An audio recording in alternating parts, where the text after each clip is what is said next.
Assalamualaikum warahmatullahi wabarakatuh. Saya Yusra Alfredi Pakpahan dengan NIM 122470015. Di sini saya akan menjelaskan penerapan metode Esilarkom terhadap wilayah Sungai Cimanuk.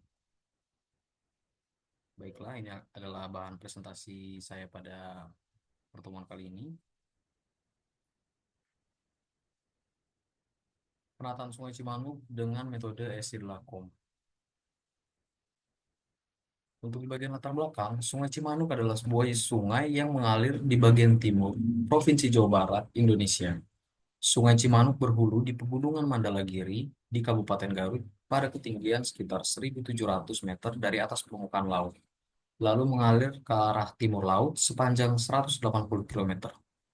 Sungai Cimanuk bermuara di Laut Jawa di Kabupaten Indramayu. Daerah aliran sungai ini dikelola oleh Kementerian Pekerjaan Umum dan Perumahan Rakyat melalui Balai Besar Wilayah Sungai Cimanuk, Cisanggaru, atau BBWS Cimanggis. Penduduk di sepanjang aliran Sungai Cimanuk memanfaatkan sungai ini untuk aktivitas pertanian dan perikanan, baik secara tradisional dengan cara memancing atau dengan menjala. Kini, Sungai Cimanuk merupakan salah satu penopang utama sumber daya air di wilayah Jawa Barat yang mampu menyediakan hingga 2,2 meter kubik air per tahunnya. Tujuan dari edukasi kepada Sungai Cimanuk adalah untuk meningkatkan kesadaran masyarakat tentang pentingnya menjaga ekosistem Sungai Cimanuk, agar Sungai Cimanuk ini dapat selalu dimanfaatkan secara keberlanjutan, sehingga dalam education ini kita perlu mengajak partisipasi masyarakat untuk senantiasa menjaga kebersihan sungai dengan tidak membuang sampah ke dalam sungai. Beberapa langkah dari pemberian edukasi kepada masyarakat adalah sebagai berikut. Yang pertama, pemberian edukasi kepada masyarakat lewat instansi pemerintahan tentang pentingnya menjaga lingkungan sungai. Instansi pemerintahan yang terkait dengan pemeliharaan sungai turun langsung ke tengah-tengah wilayah masyarakat dan memberikan edukasi terkait pentingnya menjaga kelestarian Sungai Cimanuk supaya Sungai Cimanuk ini dapat selalu dimanfaatkan untuk kepentingan masyarakat di wilayah Sungai Cimanuk itu sendiri. Lalu yang kedua, mengajak kolaborasi aktif antara pemerintah, lembaga swadaya masyarakat, dan masyarakat yang tinggal di wilayah Sungai Cimanuk. Sebab jika pemerintah hanya turun tangan sendirian, maka penjagaan ekosistem Sungai Cimanuk tidak akan berjalan lancar. Perlu adanya partisipasi aktif dari berbagai stakeholder yang terkait. Selanjutnya kita masuk ke survei investigation.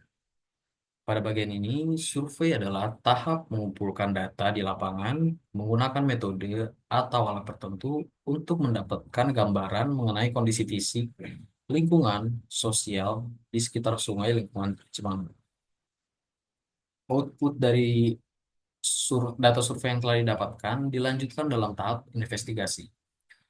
Investigasi adalah langkah lanjutan dari tahap survei, yaitu untuk menganalisis mengenai data yang telah didapatkan. Selanjutnya, data-data yang dianalisis tersebut digunakan untuk mencari penyebab dan menemukan solusi terkait suatu permasalahan yang akan diidentifikasi di wilayah Sungai Cimanuk. Beberapa contoh kegiatan dari survei dan investigation adalah sebagai berikut. Yang pertama, survei laju erosi sungai. Hal ini penting untuk mengidentifikasi laju sedimentasi di bagian Sungai Cimanuk. Sebab jika di bagian hulu Sungai Cimanuk mengalami laju erosi yang sangat tinggi, maka di bagian hilir Sungai Cimanuk akan mengalami penaikan kedalaman sungai. Hal ini dapat berpengaruh terhadap berkurangnya kapasitas badan Sungai Cimanuk untuk menampung air. Lalu yang kedua, tahap investigasi. Investigasi kondisi bantaran Sungai Cimanuk. Hal ini penting untuk mengetahui langkah perbaikan yang perlu dilakukan di wilayah bantaran Sungai Cimanuk. Apakah itu bentuknya dalam normalisasi maupun naturalisasi. Lalu selanjutnya kita masuk ke tahap desain. Sungai Cimanuk ini memiliki permasalahan yang kerap terjadi di badan Sungai Cimanuk. Lebih tepatnya, wilayah yang terdampak dari permasalahannya adalah di Kota Garut, yaitu kerap terjadi banjir apabila terjadi curah hujan yang cukup tinggi. Hal ini pernah terjadi pada tahun 2018, yaitu Sungai Cimanuk meluap dan mengakibatkan bencana banjir. Hal ini sangat merugikan pada saat tahun itu tersebut, sebab banjir tersebut memakan banyak korban dan merusak berbagai infrastruktur yang ada di Kota Garut. Di antaranya seperti rumah sakit, baru menggenangi sekolah, sehingga aktivitas normal masyarakat pun menjadi terganggu.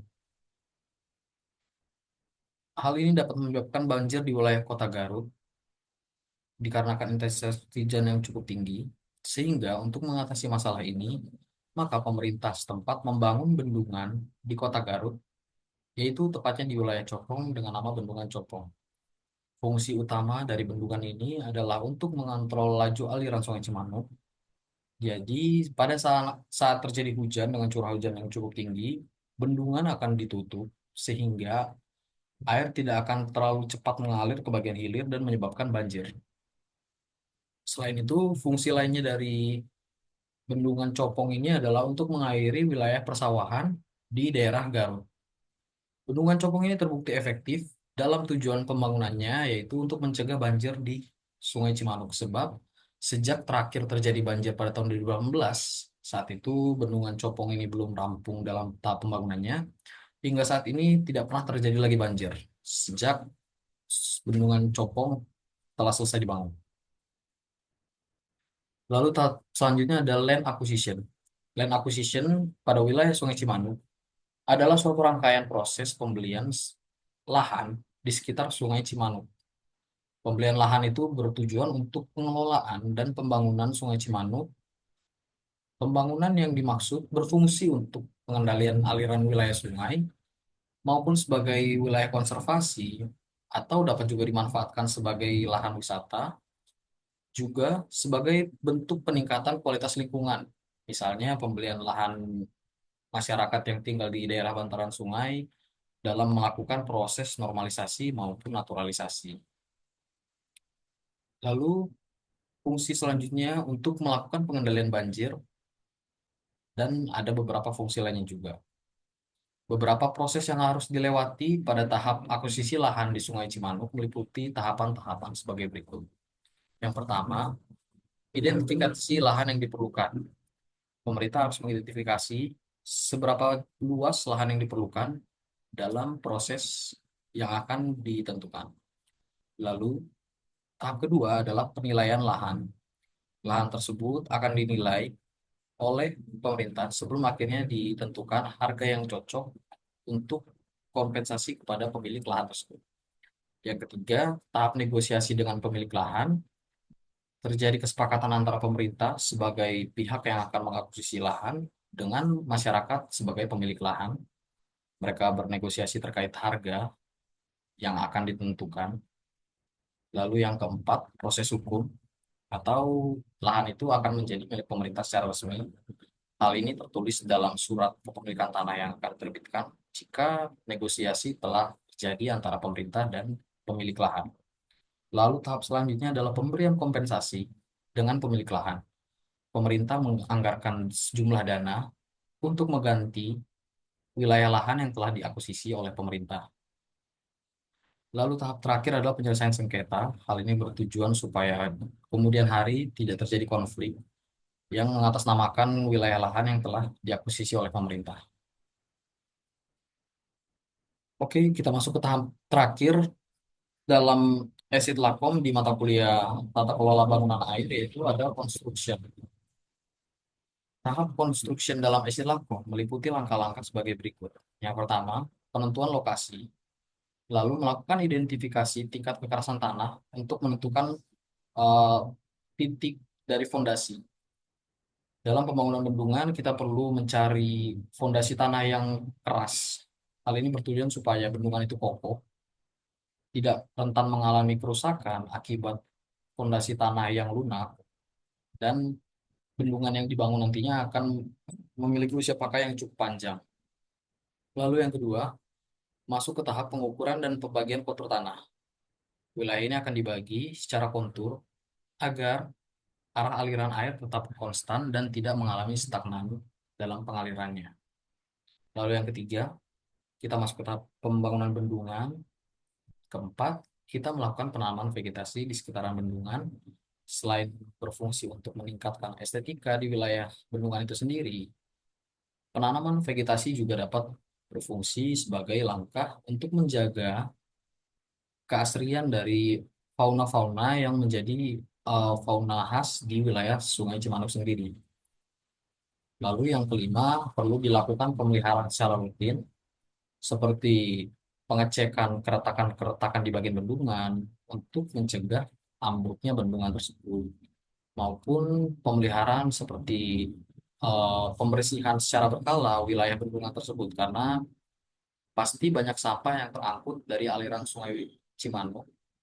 Hal ini dapat menyebabkan terjadinya penumpukan sampah yang dapat mengurangi laju aliran air Sungai Cimanuk itu sendiri. Sekian presentasi materi Silatkom yang dapat saya sampaikan. Mohon maaf apabila ada kekurangan. Terima kasih atas perhatiannya. Wassalamualaikum warahmatullahi wabarakatuh.